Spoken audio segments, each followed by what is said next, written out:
Hi everybody, and welcome back to Lost Genre Reddit Stories. A really quick PSA before we begin. Some of you know this, but for those of you who don't, I'm going to give TikTok a chance where I'll be posting 2 short stories daily, Malicious Compliance and Petty Revenge, different from the ones I post on YouTube. Now, I understand that not everybody likes TikTok, and that's totally cool. I'm never going to ask you to open an account there. But if you already do have an account and would like to help me out on that platform, then check out this video's description and you'll find my link. Thank you so much in advance. And now, let's get to today's story. This post is from the subreddit Am I the A-hole? And it's by user Jalal. Am I the a-hole for no longer making toys and furniture for my former sister-in-law after her new husband called them an embarrassment and me cheap for not paying for stuff?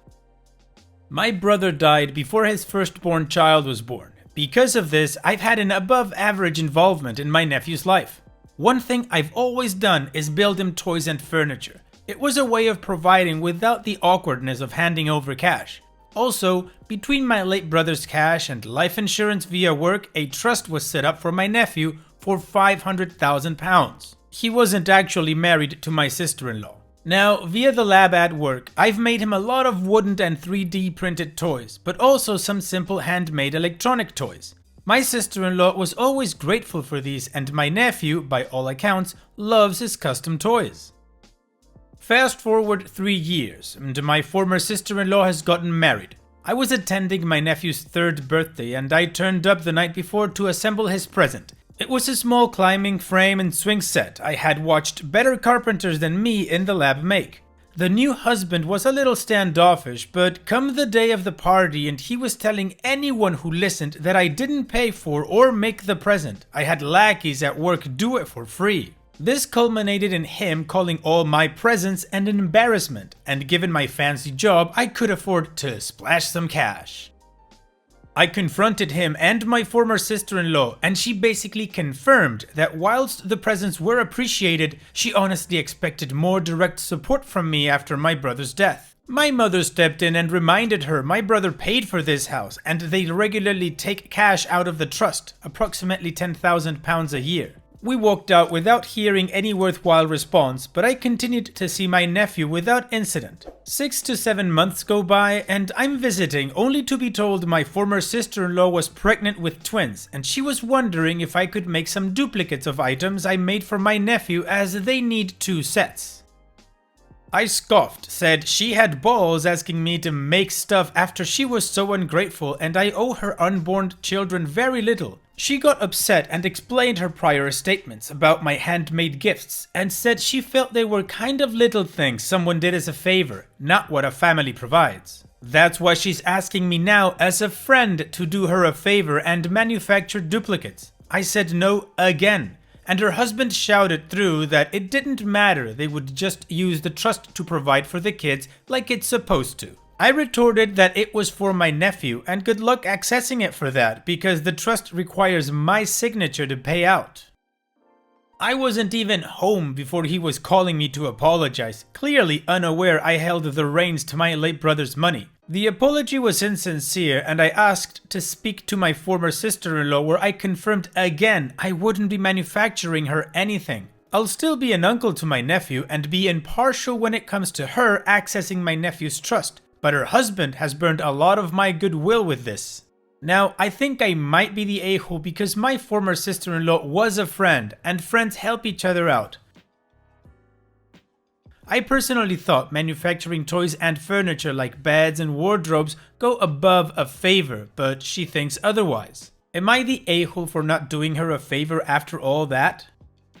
Well, OP, in my opinion, no, you are not the a-hole. First of all, like you said, you don't owe her unborn children anything. And after the way her new husband talked about the gifts that you made for them, she didn't even defend you or anything. She just said she agreed with them and basically expected more from you. Now, you don't mention like she struggled for money or anything, totally the opposite. She seems to be very well off. So I'm kind of concerned as to what she believes family should be doing for her, particularly now that she has a husband. I'm assuming he's not freeloading and he's actually contributing contributing, right? And on the point of the new husband, what concerns me about him is that he thinks that your brother's trust for your nephew is something that he can access for the new household and the new babies on the way, and that he only apologized because, as you said, you hold the reins to your brother's money. So no, OP, if you don't want to do her any more favors, then you wouldn't be the a-hole. And also, just in case, I would put a tighter grip on that money, just so that it is only accessed for anything that your nephew might need.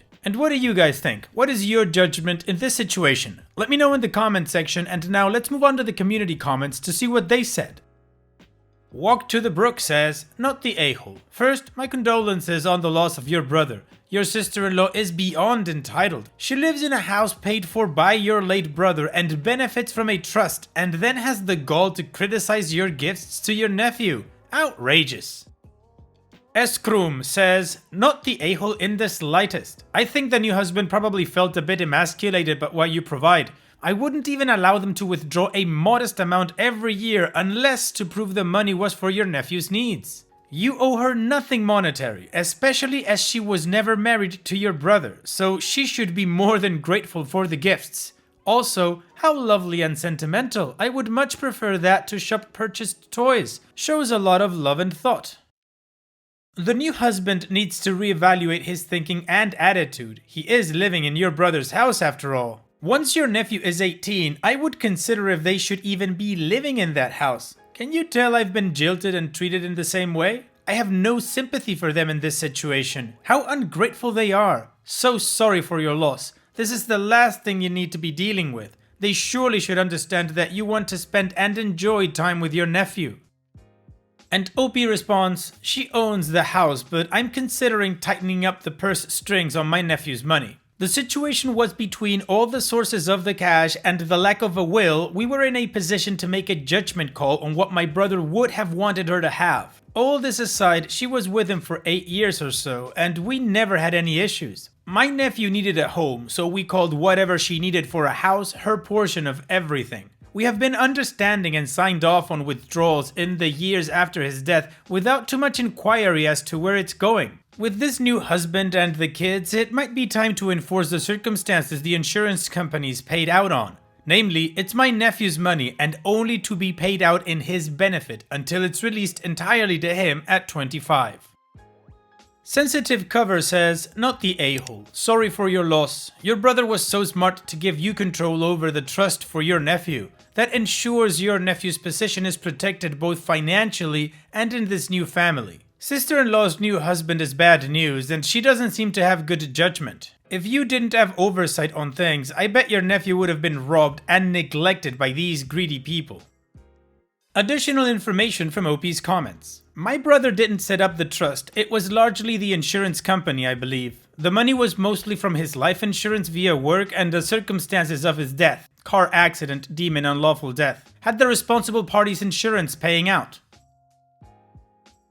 One of those really morbid situations where they come around and valued my brother's worth to his child down to the pound. This is actually a big part of what inspired me to make my nephew so many things. The insurance company put a monetary value on my brother's do-it-yourself skills and lowballing it because he was just an electrician. I thought I'd step up since the insurance theft are over.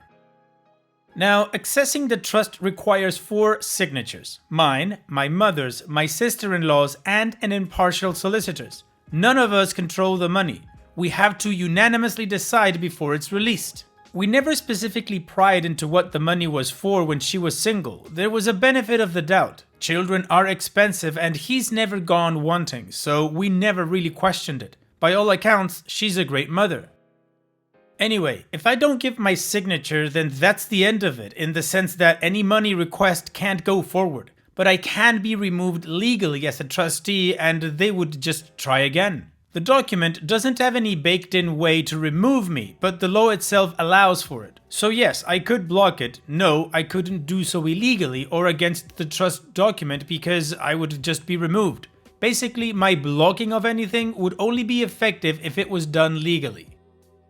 The only reason I'm going to be more cautious is due to her new husband's belief that the money was available for anything the household needed. I've never had any reason to suspect she would abuse it, but his words that day have taken away the benefit of the doubt.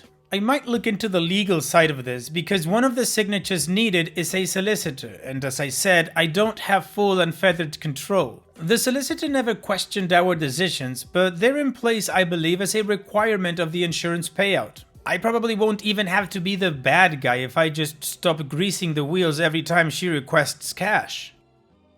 Also, as I replied in another comment, she owns the house outright with no strings as far as I know.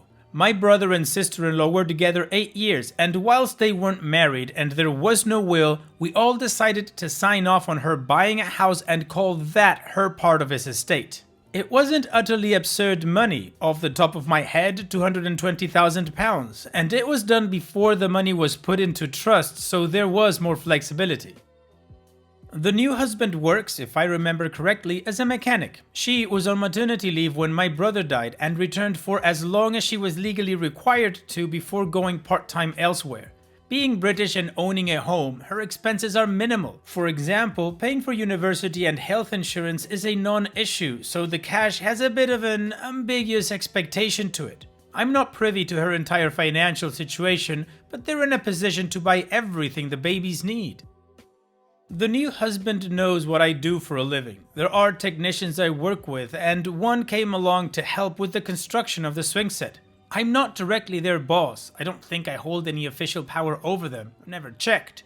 Also, I'm not a carpenter. I have basic skills, enough to make wooden toys, but I wasn't gonna trust myself with something my nephew could hurt himself on. The guy I work with has a strong background in carpentry, so he tagged along. Hence this idea I have a lackey when really I have work colleagues willing to build my nephew a swing set. We work nights together, 4 of us. We're pretty good friends.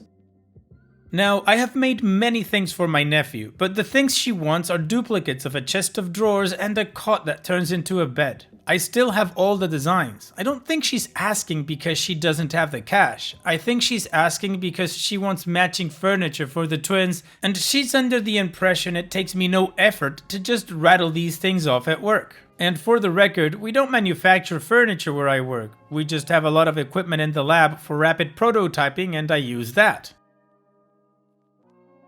Also, my mother's take on this issue, and she has spoken to them subsequently, is that they know the gifts have value to them. It's just the gifts didn't cost me anything, so I still owe something. As in, there's an obligation. As his uncle, I owe him X and should put aside that amount for him. Because I used the equipment and materials from work, I'm not spending anything, so that money still exists and he's owed it.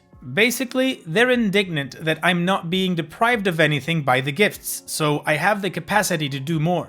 My mother's said it's like those kids who don't consider hand-me-downs as suitable birthday presents. If it doesn't cost someone something, they still owe you.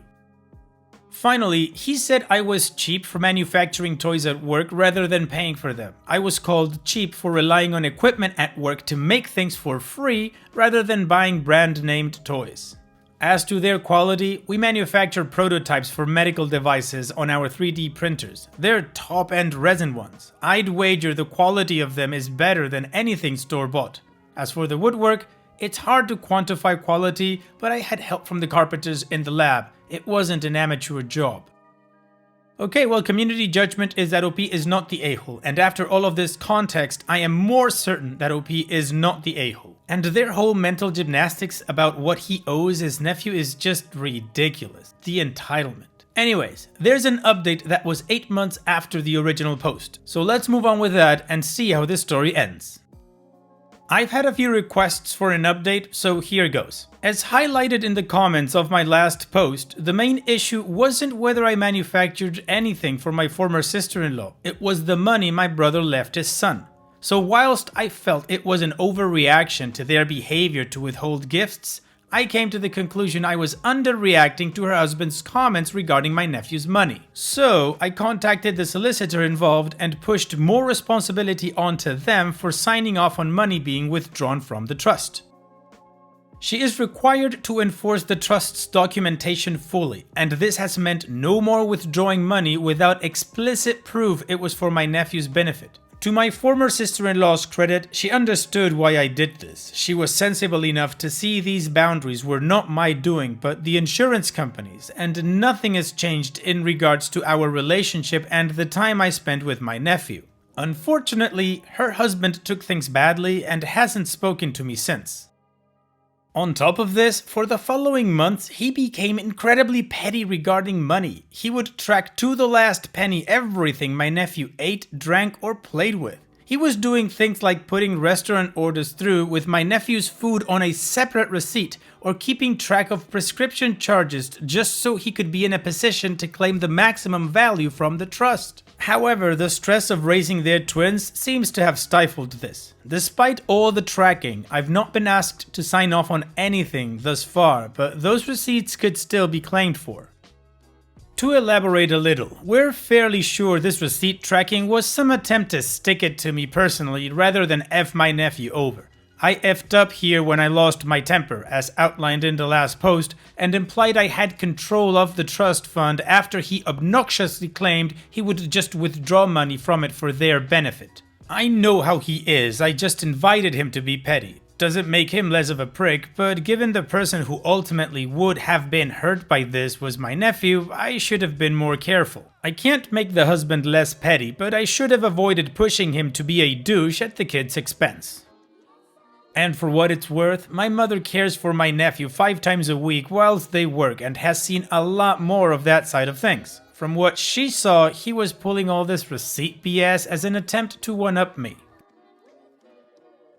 To circumvent the system I indirectly put in place. Like I said above, he hasn't actually requested any of these receipts be reimbursed. I'm on alert for him mistreating my nephew, but so far this seems to be an attempt to prove me ineffective rather than hurt my nephew. It's unfortunate, but I can't protect this money from legitimate, if petty, claims. I also fully expect the house bought with my brother's money would go to the husband in the case my sister-in-law was to die, given their children together. She owes it outright with no strings attached. I've kept a close eye on how my nephew is being treated, and by all accounts, this hasn't trickled down to how my sister-in-law or her husband treat him at all. This seems to have been kept as a disagreement between adults regarding money, and my mother claims her husband appears to be continuing to treat my nephew like his own. Despite that, our faith in my nephew's money being the safety net it was always intended to be has been shaken, so my recently departed grandmother got the ball rolling on starting a second, much more ironclad pool of money for my nephew. It's nothing overly elaborate, just money my late brother would have been entitled to, skipping straight to my nephew. Ideally, this won't have to be relied upon, but between what my grandmother set aside and our mother's intended will, my nephew will have enough for a head start in life regardless of what happens to his existing money. It isn't a perfect solution, but when it comes to inheritance and family money, there rarely is one. Oh, and what's kind of become a side issue, I made the furniture in the end. But let's not pretend I'm a saint. A lot of the husband's hostility is because he has a specific issue with me. As I've just said, since I lost my temper after his comments about the trust, I started being petty myself. The furniture was made during that time. Compounded by finding out he was collecting receipts, no small part of my motivation for building more furniture was purely to humiliate him. The good thing is that it simultaneously mended some bridges with my sister-in-law and humiliated that sack of crap as I furnished his kid's bedroom off my own back in a house my brother paid for. In hindsight, I shouldn't have done it, but between you and me and the entire internet, I made that furniture and had it delivered by some of my burliest colleagues to childishly poke a wound in his ego. Well, OP, I'm gonna count this as a happy update, in the sense that your nephew is safe and being taken care of properly, and he's even got a second safety net that your family's gonna help with. And if I did have to declare a winner in this whole spat, you're it. Thanks so much for sharing, OP, and take care. And it's that time that we've reached the end of the video. I hope you enjoyed today's stories. I really did enjoy reading them to you. So if you did, then don't be shy and go ahead and give the video a like. And don't forget to subscribe or even share this video with people that you might think will enjoy my storytelling. Also, if you have the time, go down to the video description and check out all the links I have for you, from our Discord community to my channel merch. And finally, I'd like to say thank you for watching. It really means a lot to me that you enjoy my videos. And having said all that, I'll see you guys in the next video.